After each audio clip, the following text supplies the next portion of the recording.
ಇಲ್ಲಿ 6 ಮಾರ್ಕ್ಸ್ ಇದೆ. ಲೈಟ್ ಇಲ್ಲಿ ಹಾಕೋಣ. ಇಲ್ಲಿ 6 ಮಾರ್ಕ್ ನೋಡಿ ಸರ್. ಇದು ಇನ್ಕ್ರೀಸ್, ಇದು ಡಿಕ್ರೀಸ್. ಏನು ಟೆಂಪರೇಚರ್ ಬೇಕು ಏನು ಪ್ರೆಸ್ ಮಾಡಿ ಇಟ್ಕೊಳ್ಳಿ. ಸೆಟ್ ಮಾಡೋಕ್ಕೆ ಹೌದು. ಮ್ಯಾಕ್ಸಿಮಮ್ 400, ಅದಕ್ಕಿಂತ ಜಾಸ್ತಿ ಮಾಡೋದು.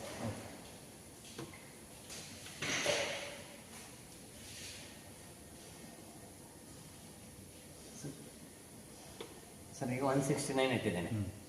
ಇದನ್ನ ಇನ್ಕ್ರೀಸ್ ಅಂದರೆ ಇದನ್ನು ಒತ್ತಿ ಇಟ್ಕೊಳ್ಳಿ ಅಷ್ಟೇ. ದಿಸ್ ಈಸ್ ಪ್ರೊಸೆಸ್ ವ್ಯಾಲ್ಯೂ, ಅಂದರೆ ನೀವು ಸೆಟ್ ಮಾಡೋ temperature. This is sorry, this set value. ನೀವು ಎಷ್ಟಕ್ಕೆ ಸೆಟ್ ಮಾಡಿದ್ರೆ ಒಳಗಡೆ ಎಷ್ಟು ಟೆಂಪರೇಚರ್ ಏರ್ತಾ ಇದೆ ಅಂತ ಇಲ್ಲಿ ಗೊತ್ತಾಗುತ್ತೆ. 73, 74, ವಾಟ್ ಎವರ್ ಇನ್ಕ್ರೀಸ್. ಅದು ಆ ಪಾಯಿಂಟ್ವರೆಗೂ ರೀಚ್ ಆಗುತ್ತೆ ನಾವು ಸೆಟ್ ಮಾಡಿ ಟೆಂಪರೇಚರ್. ಹೌದು, ಆಟೋಮೆಟಿಕ್ ಕಟ್ ಆಫ್ ಆಗಿಬಿಡುತ್ತೆ ಸರ್ ಅವಾಗ. ಈಗ ನೀವು ಸೆಟ್ ಮಾಡಿರೋ ಟೆಂಪರೇಚರ್ ಬಂದ ಕೂಡಲೇ ಕಟ್ ಆಫ್ ಆಗಿಬಿಡುತ್ತೆ, ಕಾಯಿಲ್ಸ್ ಎಲ್ಲ ಕಟ್ ಆಫ್ ಆಗುತ್ತೆ. ದೆನ್ ಈಗ ನಿಮ್ಗೆ ಸೆಟ್ ಟೆಂಪರೇಚರ್ ಏನು ಅಷ್ಟಕ್ಕೆ ಸೆಟ್ ಮಾಡಿದ್ದೀರಿ, ಆನಂತರ ನೀವು ಕಟ್ ಆಫ್ ಆದಾಗ ಒಂದು ಹೂಟ್ರ್ ಬರುತ್ತೆ ಸರ್. ಇಲ್ಲಿ ಕೊಯ್ ಅಂತ ಒಂದು ಹೂಟ್ರ್ ಹೊಡ್ಕೊಳುತ್ತೆ, ತೋರಿಸ್ಬಿಡ್ತೀನಿ.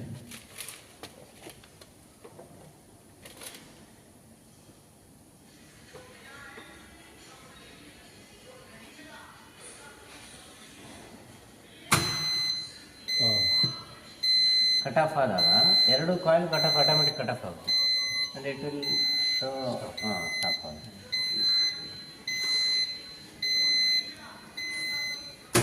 ನೋಡಿ ಪುನಃ ಆನ್ ಆಗುತ್ತೆ. ಟೆಂಪರೇಚರ್ ನಿಮ್ಮ ಸೆಟ್ ಟೆಂಪರೇಚರ್ ರೀಚ್ ಆದ ನಂತರ ಫ್ಯಾನ್ ಹಾಕೊಳ್ಳಿ. ಫ್ಯಾನ್ ಹಾಕಿದ ನಂತರ ಯು ವಿಲ್ ನಿಮ್ಗೆ ಎಷ್ಟು ಟ್ಯೂರಿಂಗ್ ಶೆಡ್ಯೂಲ್ ಗೊತ್ತಿಲ್ಲ, ನಿಮ್ಮ ಕಾಂಪೌಂಡ್ ನಾನು ನೋಡೇ.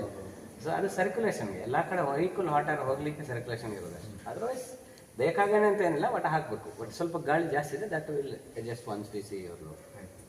ಸರ್ ಮೋಟ್ರ್ ಇದು ನೋಡಿ, ನಾವು ಟೆಂಪರೇಚರ್ ರೀಚ್ ಆದಮೇಲೆ ಫ್ಯಾನ್ ಆನ್ ಮಾಡಿ. ನೋಡಿ ಇದು ಫ್ಯಾನ್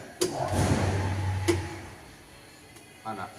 ಇದು ಕಡಿಮೆ ಮಾಡಿದ್ವಿ, ಅದರಲ್ಲಿ ಕನೆಕ್ಷನ್ ಇಲ್ಲ ಒಂದೇ ಅಷ್ಟೇ ಸರ್. ಇಲ್ಲಿ ಜಾಸ್ತಿ ತಲೆ